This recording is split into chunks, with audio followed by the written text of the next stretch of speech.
మళ్ళీ వచ్చా మీ దుర్గాదేవి క్యాటరింగ్. ఈరోజు లివర్లు ఫ్రై చేస్తున్నాం ఫ్రెండ్స్. చూడండి,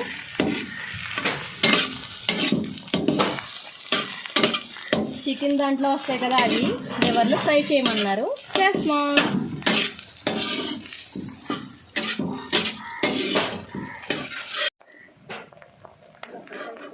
ఉల్లిపాయలు వేగిపోయిన వెంటనే కొంచెంగా ఉల్లిపాయ ముక్కలు వేసి అవి వేగగానే అల్లం వెల్లిపాయ పేస్టు, కరివేపాకు ఇవన్నీ వేసి పుదీనాకి వేసి అవన్నీ బాగా వేగగానే ఇప్పుడు ముక్కలు వేసుకొని ఆల్రెడీ ముక్కలు ఉడకబెట్టిన ముక్కల కింద కట్ చేసి ఆ ఉల్లిపాయ అంతా అల్లం వెల్లిపాయ పేస్ట్ మగ్గిపోయాక ముక్కలు దాంట్లో వేసి బాగా మగ్గనివ్వాలి. అవి బాగా మగ్గిపోయాక సాల్ట్ గట్ట అన్నీ వేసి సాల్ట్ గట్ట వేస్తాను. కారం ఇప్పుడు వేస్తున్నాను.